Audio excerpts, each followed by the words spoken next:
Channel पे join हो सकते हैं। अब दोस्तों वेन्यू की बात करेंगे तो महाराष्ट्र क्रिकेट एसोसिएशन स्टेडियम है पुणे का, 7:30 बजे मैच स्टार्ट होगा। पिच रिपोर्ट की अगर बात करेंगे दोस्तों तो यहाँ पे अगर देखा जाए तो लास्ट के 2 मैचेस जो खेले गए तो वो काफी ज़्यादा अच्छे मैच हुए थे। मतलब दोनों ही मैचेस में 170 प्लस का स्कोर था फर्स्ट इनिंग का। सेकंड इनिंग की अगर बात करेंगे दोस्तों तो सेकंड इनिंग में यहाँ पे ड्यू के चांसेस है, ड्यू के चांसेस के कारण यहाँ पे बैट्समैन को सपोर्ट मिलेगा। जो भी टीम पहले टॉस जीतेंगे वो बॉलिंग करने का डिसीजन ले सकती है क्योंकि ड्यू यहाँ पे पड़ता है। और एक चीज़ बता दूं दोस्तों यहाँ पे मैं आपको कि बहुत से भाई कहते हैं कि पिच रिपोर्ट जो है वो थोड़ा बहुत अलग होती है। तो देखिए पिच रिपोर्ट हमें उनसे पता करनी चाहिए जो फाइनल पिच रिपोर्ट हमें बताते हैं, जो कि खुद ग्राउंड पे जाते हैं और ग्राउंड पे पिच चेक करते हैं और हमें बताते हैं कि बैट्समैन चलेंगे या फिर बॉलर चलेंगे। अगर फाइनल पिच रिपोर्ट एक्सपर्ट से मतलब गलत हो जाती है, जैसे कि मैथ्यू हेडन बताते हैं हमें, राकॉन गैरेमी बताते हैं, ये जो एक्सपर्ट होते हैं सुनील गावस्कर बताते हैं, ये एक्सपर्ट हमें जब पिच रिपोर्ट बताते हैं तो हम उनसे बड़े एक्सपर्ट नहीं है दोस्तों। वही एक्सपर्ट है जो खुद ग्राउंड पे जाते हैं, पिच को चेक करते हैं और हमें बताते हैं कि आज बैट्समैन चलेंगे या फिर बॉलर चलेंगे। अगर उनसे गलती हो जाती है तो हम उनके बराबर नहीं है दोस्तों, हमें उन पर ही ट्रस्ट करना पड़ता है और उनके पिच रिपोर्ट के अकॉर्डिंग हमें चलना पड़ता है। तो जो भी हमें फाइनल पिच रिपोर्ट बताते हैं टॉस के पहले, तो उस पिच रिपोर्ट के अकॉर्डिंग हमें टीम बनानी चाहिए। अगर हम बात करेंगे लास्ट के 2 मैचेस की तो 175 का एवरेज स्कोर है फर्स्ट इनिंग का। देखिए लास्ट के 2 मैचेस के अकॉर्डिंग अगर हमें टीम बनानी है तो देखिए किस तरह से हम बना सकते हैं। फर्स्ट इनिंग का स्कोर देखेंगे 210 बना था, मतलब 200 प्लस का स्कोर फर्स्ट इनिंग में बना था। और उसके बाद देखेंगे 170 प्लस का स्कोर बना था। अब यहाँ पे स्कोर कितना बना ये तो इंपॉर्टेंट है, लेकिन विकेट कितने गए ये भी इंपॉर्टेंट है। फर्स्ट इनिंग में सिर्फ 6 विकेट गए और यहाँ पे देखा जाए 6 विकेट, तो किसी न किसी बैट्समैन ने एक अच्छा स्कोर किया होगा। अब बात करेंगे सेकंड इनिंग की। सेकंड इनिंग में यहाँ पे देखा जाए यहाँ पे गए 7 विकेट, ठीक है। उसके बाद देखेंगे तो यहाँ पे गए 9 विकेट। कहने का मतलब क्या हो रहा है कि फर्स्ट इनिंग में यहाँ पे देखा जाए तो यहाँ पे बैट्समैन को सपोर्ट मिल रहा है। हालांकि यहाँ पे सेकंड इनिंग में बैट्समैन को सपोर्ट मिलना चाहिए क्योंकि ड्यू का चांसेस होता है। सेकंड इनिंग में ड्यू पड़ता है तो बैट्समैन को ज़्यादा सपोर्ट मिलना चाहिए, लेकिन ऐसा नहीं हो रहा है। यहाँ पे सेकंड इनिंग में बॉलर्स को सपोर्ट मिल रहा है, फर्स्ट इनिंग में बैट्समैन को सपोर्ट मिल रहा है। तो जो भी टीम यहाँ पे टॉस जीतेंगी वो यहाँ पे बॉलिंग करने का भी डिसीजन ले सकती है। अब दोस्तों ये डिपेंड करता है कि किस टीम की बैटिंग लाइनअप अच्छी है। जिस टीम की बैटिंग लाइनअप अच्छी होगी वो यहाँ पे जो बैटिंग या फिर बॉलिंग कर सकती है मेरे हिसाब से। ओवरऑल मैचेस की बात करेंगे 40 में से 21 मैचेस उस टीम ने जीते जिस टीम ने सेकंड इनिंग में बैटिंग की है। 19 मैचेस बैटिंग फर्स्ट वाली टीम ने जीते और दोनों ही मैचेस की अगर बात करेंगे तो जिस टीम ने बैटिंग फर्स्ट की है उसी ने मैचेस जीते हैं।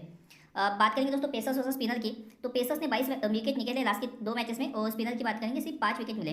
तो आपके मन में ये जरूर होना चाहिए कि यहाँ पे पेसर्स को ज़्यादा से ज़्यादा सपोर्ट मिल रहा है और स्पिनर्स को उतना सपोर्ट नहीं मिल रहा है। इसलिए मैंने आपको ऊपर में कहा था वरुण चक्रवर्ती को भी आपको ड्रॉप करना पड़ेगा। तो ये इसीलिए कहा था दोस्तों क्योंकि स्पिनर को उतना सपोर्ट नहीं मिलेगा। हेड टू हेड मैचेस की बात करिए 29 में से मुंबई इंडियंस की बात करेंगे 22 मैच जीते, कोलकाता नाइट राइडर्स की बात करेंगे तो सिर्फ 7 मैच जीते। तो मुंबई इंडियंस का कहीं ना कहीं यहाँ पे जो पलड़ा भारी होने वाला है और मेरे हिसाब से मुझे लगता है कि मुंबई इंडियंस के जीतने के चांसेस भी है, तकरीबन 60% चांसेस है। लेकिन हमें ये देखना होगा कि इनकी बैटिंग लाइनअप किस तरह से काम करेगी और बॉलिंग लाइनअप किस तरह से काम करेगी, जो हम नीचे में देखने वाले हैं। ज़्यादा से ज़्यादा हाई स्कोर बनता है 211 का और 200 प्लस का भी स्कोर बना है यहाँ पे। रिसेंट जो मैच खेला गया था तो आप देख सकते हैं यहाँ पे 210 का स्कोर बना है। और लो स्कोर की अगर बात करेंगे यहाँ पे फिलहाल के लिए तो यहाँ पे 73 पे 10 है, लेकिन मुझे लगता है कि इतना भी लो स्कोर नहीं बनेगा और आपको 150 के नीचे का स्कोर देखने को मिल सकता है। अगर सेकंड इनिंग में अगर कोई टीम यहाँ पे बैटिंग नहीं करती है, अच्छी विकेट जाते हैं, तब ज़्यादा से ज़्यादा जो स्कोर बनता है आप देख सकते हैं यहाँ पे 150 से लेकर 170 के बीच में बनता है। और 150 से लेकर 170 के बीच में अगर स्कोर बनता है और ज़्यादा से ज़्यादा 6 विकेट जाते हैं तो कोई ना कोई बैट्समैन यहाँ पे 35 या फिर 40 रन की पारी खेल देगा और कोई ना कोई 2 बैट्समैन ऐसे होंगे जिन्होंने 35 रन की पारी खेली होगी। हो सकता है कोई एक बैट्समैन ऐसा होगा जो 50 रन की भी पारी खेलेगा। इसका मतलब बैट्समैन को भी सपोर्ट मिलेगा दोस्तों। टीम न्यूज़ की बात करेंगे तो पैट कमिंस अवेलेबल है, लेकिन 100% कंफर्म न्यूज़ नहीं है कि ये इस मैच में खेलेंगे या नहीं खेलेंगे, सिर्फ और सिर्फ सिलेक्शन के लिए अवेलेबल है। उसके बाद बात करेंगे तो शेल्डन जैक्सन इस मैच में खेल सकते हैं, अगर सैम बिलिंग्स की जगह पे शेल्डन जैक्सन को खिलाया जा सकता है। उसके बाद अगर बात करेंगे दोस्तों मुंबई इंडियंस की तरफ से तो सूर्य कुमार यादव के अकॉर्डिंग न्यूज़ निकल के आई है कि सूर्य कुमार यादव इस मैच में प्ले कर सकते हैं अनमोल प्रीत सिंह की जगह पे, लेकिन अगर वो पूरी तरह से फिट होते, क्योंकि अभी तो इनका डाउट है कि ये फिट है या नहीं है। अगर फिट हो गए तो सूर्य कुमार यादव इस मैच में प्ले कर सकते हैं। बैट्समैन वर्सेस बॉलर की अगर बात करेंगे दोस्तों तो ये जो है ये पूरा का पूरा आपको वीडियो पॉज करके स्क्रीनशॉट निकाल देना चाहिए। यहाँ पे राइट हैंड बैट्समैन कौन है, लेफ्ट हैंड बैट्समैन कौन है। अब दोस्तों ऊपर में आपने देखा कि यहाँ पे जो विकेट मिले, फिर से एक बार दिखा देता हूँ आपको। विकेट जो ज़्यादा से ज़्यादा मिले हैं वो पेसर्स को मिले हैं, स्पिनर्स को उतना विकेट नहीं मिला है। तो ऐसे में हमें देखना होगा कि पेसर्स कौन है कोलकाता नाइट राइडर्स की टीम में। तो आप देख सकते हैं इनके पास जो पेसर्स है, सबसे पहले पेसर की बात करेंगे टीम साउदी है, उसके बाद शिवम मावी है, उसके बाद उमेश यादव है, आंद्रे रसल है। एक तरह से इनके पास 4 मेन पेसर है। आप कहेंगे कि वेंकटेश अय्यर बॉलिंग करेंगे तो नहीं, इन्होंने सेकंड मैच में बॉलिंग की थी और सिर्फ एक ही ओवर किया था। उसके बाद फर्स्ट एंड थर्ड मैच में बॉलिंग नहीं की थी। तो वेंकटेश अय्यर मेरे सबसे बॉलिंग करेंगे नहीं करेंगे कंफर्म है कि बॉलिंग शायद इनसे नहीं कराई जाएगी। अब रीजन क्या ये भी बता देता हूँ। उसके बाद वरुण चक्रवर्ती स्पिनर है, सुनील नारायण स्पिनर है। देखिए इनके पास बॉलिंग ऑप्शन कितने अवेलेबल है ये हमें देखना होगा। यहाँ पे 1 2 3 4 5 और ये 6th बॉलिंग ऑप्शन होगा जो आंद्रे रसल अवेलेबल होगा, ठीक है। अब 6 बॉलिंग ऑप्शन होने के बावजूद यहाँ पे टीम वेंकटेश अय्यर से बॉलिंग क्यों करेगी, ठीक है। ऐसे में मुझे नहीं लगता कि वेंकटेश अय्यर बॉलिंग कराएंगे, लेकिन हाँ बैटिंग से पॉइंट आपको वेंकटेश अय्यर दे सकते हैं। उसके बाद मुंबई इंडियंस की अगर बात करेंगे तो आप देख सकते हैं इनके पास जो पेसर है बासिल थम्पी है, टी मिल्स है, जसप्रीत बुमराह है, डेनियल सैम्स है, कैरन पोलार्ड भी बॉलिंग करेंगे और मेरे हिसाब से 4 ओवर कंप्लीट कर सकते हैं। उसके बाद अगर बात करेंगे दोस्तों तो यहाँ पे एक ही स्पिनर है जो कि मुझे लगता है यहाँ पे मुर्गन अश्विन है। अब इसमें भी 6 ऑप्शन है दोस्तों, तो जो 6वां ऑप्शन होगा मेरे हिसाब से कैरन पोलार्ड हो गए जो 2 ओवर कंप्लीट कर सकते हैं, जो कि 6th ऑप्शन होने वाले। अगर वो 2 ओवर कंप्लीट करेंगे दोस्तों तो इनमें से कोई बॉलर ऐसा होगा जिनसे पूरे 4 ओवर में कराए जाकर सिर्फ 2 ओवर कंप्लीट कराए जाएंगे। ऐसे में हो सकता है कि यहाँ पे डेनियल सैम्स या फिर मुरुगन अश्विन, इन दोनों में से किसी को जो है वो कम ओवर कराए जा सकते हैं। इनकी टीम के पेसर की बात करेंगे, बासिल थम्पी, टीम मिल्स है, उसके बाद जसप्रीत बुमराह है और डेनियल सैम्स है, कैरन पोलार्ड है। ये 5 इनके पास पेसर है और एक ही स्पिनर है जो कि मुरुगन अश्विन है दोस्तों। अब दोस्तों बात करेंगे कोलकाता नाइट राइडर्स की, तो ये इनका लास्ट मैचेस का रिकॉर्ड है। आप चाहते वीडियो पॉज करके स्क्रीनशॉट निकाल सकते हैं। दोस्तों बैटिंग लाइनअप की बात करेंगे, अजिंक्य रहाणे से लेकर यहाँ पे देखा जाए तो नीतीश राणा 1 2 3 4 5, ये इनके 5 मेन बैट्समैन है। और उसके बाद अगर बात करें मिडिल ऑर्डर में आएंगे आंद्रे रसल और सुनील नारायण। दोस्तों आपको जब भी मेगा लीग की टीम बनानी है आप या फिर ग्रैंड लीग की टीम बनाते हो, मिनी ग्रैंड लीग की टीम बनाते हो, तो आपको ये जरूर देखना है कि अगर यहाँ पे ओपनिंग बैट्समैन फ्लॉप हो जाते हैं या फिर पहले के जो 2 से 3 बैट्समैन फ्लॉप होते हैं, तो क्या फिर मिडिल ऑर्डर के बैट्समैन स्कोर कर सकते हैं। और अभी जो मैचेस चल रहे हैं आईपीएल में, तो हमने देखा है कि ज़्यादा से ज़्यादा मिडिल ऑर्डर के बैट्समैन आते हैं और अच्छा स्कोर करते हैं। तो आपको पता होना चाहिए मिडिल ऑर्डर में कौन से बैट्समैन आते हैं। उसके बाद अगर बात करेंगे टीम साउदी से लेकर वरुण चक्रवर्ती, ये इनके 4 मेन बॉलर्स होने वाले हैं। मुंबई इंडियंस की बात करते हैं दोस्तों, तो मेरे हिसाब से ये जो है पोलार्ड तक, रोहित शर्मा, ईशान किशन, अमरप्रीत सिंह के जगह पे शायद और कोई प्लेयर खेल सकता है। जैसे कि मैंने आपको ऊपर में कहा सूर्य कुमार यादव खेल सकते हैं, अगर खेलेंगे तो ठीक है, नहीं खेलेंगे तो भी ठीक है। तिलक वर्मा है, उसके बाद कैरन पोलार्ड, ये इनके 5 मेन बैट्समैन है दोस्तों। उसके बाद अगर हम बात करेंगे तो टीम डेविड, डेनियल सैम्स, ये दोस्तों मिडिल ऑर्डर में बैटिंग करने के लाएंगे और मुरुगन अश्विन, बासिल थम्पी, ये 100% 4 ओवर कंप्लीट करने वाले प्लेयर्स है दोस्तों, बॉलर्स है। उसके बाद प्लेयर सिलेक्शन की बात करेंगे तो सबसे पहले चलेंगे हमारे ऐप पे और यहाँ पे हम देखेंगे सिलेक्टेड बाय पे क्लिक करेंगे। ज़्यादा से ज़्यादा लोगों ने भरोसा दिखाया है ईशान किशन पे, 92% लोगों ने इनको सिलेक्ट किया है। सैम मिलिंग्स की बात करेंगे, इनको कम लोगों ने सिलेक्ट किया है, फिर भी इनका सिलेक्शन 30% के ऊपर है। जब भी प्लेयर का सिलेक्शन 30% के ऊपर होता है वो मेगा लीग से हट जाता है, ठीक है। 30% के नीचे वाला प्लेयर होता है जिसको आप मेगा लीग में ट्राई कर सकते हैं, लेकिन किसी ना किसी टीम में आपको सैम मिलिंग्स को भी वाइस कैप्टन बनाना चाहिए। अब इसके पीछे का रीजन क्या है ये भी बता देता हूँ, लेकिन सबसे पहले हम ईशान किशन को हमारी टीम में ट्राई करेंगे। देखिए ईशान किशन को हमने ट्राई किया यहाँ पे, जो इंपॉर्टेंट हो गया। अब सैम मिलिंग्स की बात करेंगे, 4th नंबर पे आएंगे। इनका प्रदर्शन देखिए, फर्स्ट मैच में 25, 14 और यहाँ पे 24, फिर भी इनको देना चाहिए कि नहीं लेना चाहिए। अब यहाँ पे रीजन क्या है, देखिए कोलकाता नाइट राइडर्स की बात अगर करेंगे तो यहाँ पे आपने ये देखा होगा कि बैट्समैन को फर्स्ट इनिंग में सपोर्ट मिलता है, हालांकि ऐसे नहीं होना चाहिए। सेकंड इनिंग में बैट्समैन को सपोर्ट मिलना चाहिए ड्यू की वजह से, लेकिन ऐसा नहीं हो रहा है। तो ऐसे में अगर कोलकाता नाइट राइडर्स की टीम पहले बैटिंग करने का डिसीजन लेती है तो देखिए ये पिच ऐसी है कि विकेट जरूर जाएगी, मतलब 1 2 3 ये विकेट तो जरूर जाएगी, 3 विकेट जरूर जाएगी। हो सकता है कि सैम मिलिंग जो है वो काफी ज्यादा नीचे में बैटिंग करने, सॉरी 4th में बैटिंग करने के लिए आएंगे और इनको बैटिंग मिलने के चांसेस तकरीबन 90% है कि इनको बैटिंग मिलेगी ही मिलेगी। और ऐसे में अगर सैम मिलिंग्स को बैटिंग मिलेगी और अगर ये 14 ओवर के बाद इनको बैटिंग मिलती है तो इनके पास 6 ओवर खेलने के लिए होंगे। और मेरे हिसाब से अगर कोलकाता नाइट राइडर्स की टीम 140 या फिर 150 रन पे स्कोर बना देती है और 4th नंबर के बाद सैम मिलिंग्स आते हैं, तो मेरे हिसाब से बिंदास बैटिंग करेंगे, ठीक है। 6 ओवर में लास्ट के या फिर 10 ओवर भी इनको मिल जाए तो ऐसे में ये अच्छा स्कोर कर सकते हैं। तो आपको थोड़ा बहुत लॉजिक लगाना चाहिए मेगा लीग में या ग्रैंड लीग में, और इनको कैप्टन या वाइस कैप्टन आपको बनाना चाहिए। लेकिन स्मॉल लीग के लिए मेरे हिसाब से और काफी ऑप्शन अवेलेबल है, batting section, allrounder section, bowling section, इसलिए मैं सैम मिलिंग्स को ड्रॉप करने वाला हूँ। अब बैटिंग सेक्शन की बात करेंगे, सबसे पहले हमें ये देखना होगा कौन किस नंबर पे आते हैं। श्रेयस अय्यर की बात करेंगे 3rd नंबर पे आएंगे, उसके बाद रोहित शर्मा ओपन करेंगे।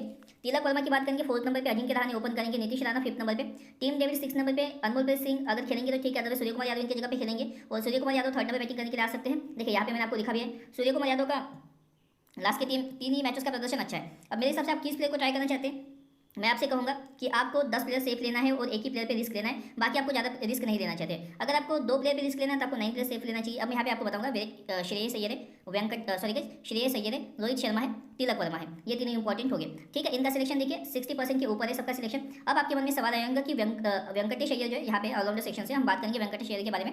यहाँ पे आपके मन में सवाल आया होगा कि अजिंक्य रहाणे को ड्रॉप करने का मतलब क्यों बनता है, क्यों नहीं हमें लेना चाहिए। देखिए अजिंक्य रहाणे की बात करेंगे, ये ओपन करेंगे, दोनों मैचेस में ठीक ठाक प्रदर्शन, मतलब नहीं रहा है एकदम गलत प्रदर्शन। फर्स्ट मैच में 44 रन की पारी खेली थी, इसलिए इनका जो सिलेक्शन है वो हाई हुआ है।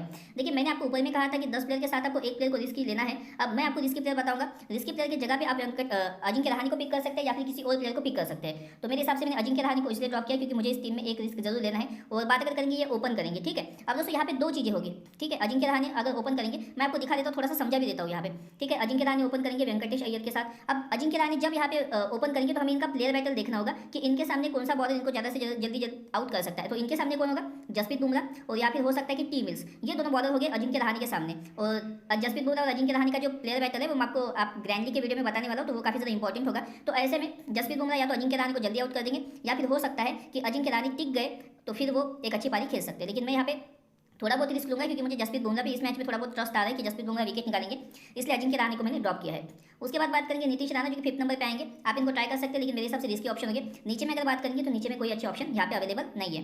ऑलराउंडर सेक्शन की बात कर लेते हैं तो आंद्रे रसल है, उसके बाद बात करेंगे सुनील नारायण है। ये दोनों मोस्ट इंपॉर्टेंट ऑप्शन हो गए। देखिए ज़्यादा से ज़्यादा लोग लेंगे यहाँ पे आंद्रे रसल को, सुनील नारायण को, दोनों को ही ट्राई करना चाहिए, इंपॉर्टेंट हो गए। अब बात करेंगे थर्ड ऑप्शन की, जो हमें किसको लेना चाहिए। तो मेरे हिसाब से आप चाहे तो ले सकते हैं, अदरवाइज नहीं ले सकते। कैरन पोलार्ड की बात करेंगे तो कैरन पोलार्ड भी एक अच्छे ऑप्शन हो गए अगर आप इनको ट्राई करना चाहते हैं तो। देखिए कैरन पोलार्ड की बात करेंगे 5th नंबर पे आएंगे, बैटिंग प्लस बॉलिंग से पॉइंट दे सकते हैं, लास्ट मैच में 4 ओवर कंप्लीट किए थे। उसके बाद बात करेंगे वेंकटेश अय्यर जो कि ओपन करेंगे, डेनियल सैम्स की बात करेंगे 7 नंबर पे आएंगे।